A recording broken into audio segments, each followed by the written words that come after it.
संगीत रागी सुन पा रहे हैं तो कहिए।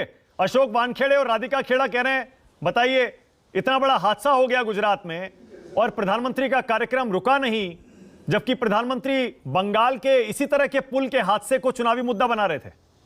संगीत रागी,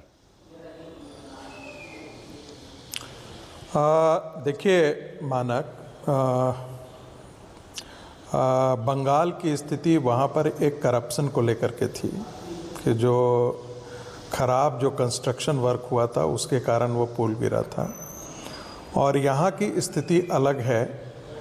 अब अशोक वानखेड़े जी कह रहे हैं, मैं इससे इत्तेफाक नहीं रखता हूँ, मैं उनसे बिल्कुल सहमत नहीं होता हूँ इन चीज़ों पर कि प्रधानमंत्री का कार्यक्रम सिर्फ इस बात के लिए रुक जाना चाहिए। देखिए, हम सबको, जब आप कहते हैं, राहुल गांधी ये कहते हैं कि मैं राजनीति नहीं कर रहा हूँ, तो अपने आप में ये राजनीति होता है। जब आप कहते हैं कि राजनीति नहीं करता हूँ और कह भी देते हैं, ये बड़ा शटल तरीका है जिसका प्रयोग उन्होंने किया।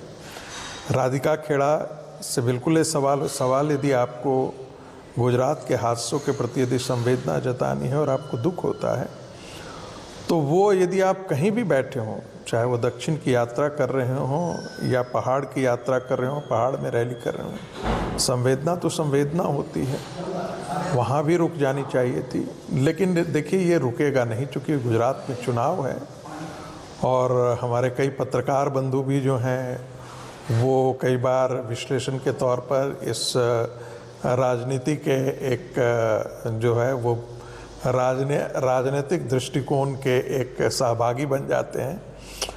मैं किसकी तरफ इशारा कर रहा हूँ ये बताने की आवश्यकता नहीं है, कहूँगा नहीं, लेकिन आपका दर्शक समझ रहा है मैं किसकी तरफ इशारा कर रहा हूँ। देखिए, मूल मुद्दा है जिसे आपने कहा कि क्या प्रियंका गांधी और राहुल गांधी, इन दोनों को इस देश की पत्रकारिता के एक समूह ने बहुत खड़ा करने की कोशिश की है। 25 वर्ष से राहुल गांधी को इस देश का बहुत बड़ा नेता, प्रियंका गांधी एक ऐसे नेत्री के तौर पर उनको बताने की कोशिश की गई है जैसे पूरा समाज और भारत का राष्ट्र जो है वो उनके पीछे उठ खड़ा हुआ हो। लेकिन हमने देखा है, वो ठीक कह रहे हैं, भारतीय जनता पार्टी में ऐसे लंबे लंबे नेताओं की कतार है और उनके साथ तुलना नहीं की जा सकती है। मैं आपका ट्वीट देख रहा था और थोड़ा सा मुझे हैरानी हो रही थी जिसमें आपने कहा था क्या प्रियंका गांधी और वर्सेस नरेंद्र मोदी होगा। हमने ये देख रखा है, हमने ये जब उत्तर प्रदेश में चुनाव हो रहा था तब भी हमने बबुआ को देखा था। और जहाँ तक गुजरात का आपने सवाल उठाया था कि पिछली बार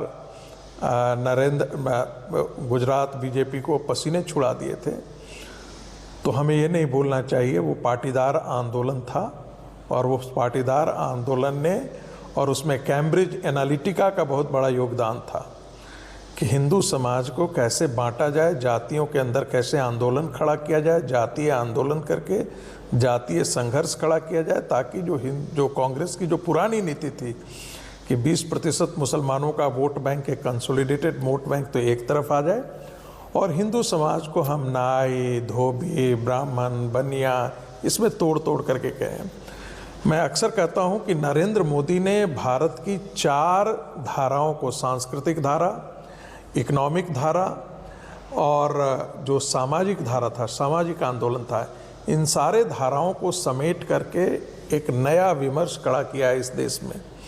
ग्लोबलाइजेशन की धारा, साथ साथ स्वदेशी की धारा जिसको इकोनॉमिक फ्रंट पे कहते हैं, सामाजिक न्याय की एक नई परिभाषा नरेंद्र मोदी ने करी। संगीत रागी, एक सेकंड, सांस्कृतिक अब आपने क्योंकि हमारे आज के सवाल पर सवाल उठाया है, 10 सेकंड आप बोलिएगा क्योंकि आपने आज सवाल पर सवाल उठा दिया। 10 सेकंड कंप्लीट करिए। 10 सेकंड मुझे खत्म कर लेने दीजिए। चूंकि नरेंद्र मोदी जी ने इन 4 धाराओं को एक साथ जोड़ करके एक नया विमर्श खड़ा किया है, तो फिर से वो ताकतें जो इस भारत के समाज को टुकड़ों में विखंडित करके और राजनीति को आगे बढ़ाती थी, वो इसको उनको ये कतई बर्दाश्त नहीं होता है। और इसलिए वो ये न के न प्रकार न जातीय संघर्ष, कभी किसान आंदोलन के नाम पर कुछ लोग खड़ा करते हैं, कुछ और नाम पर खड़ा करते हैं, वो इनको रास ठीक है, ओके।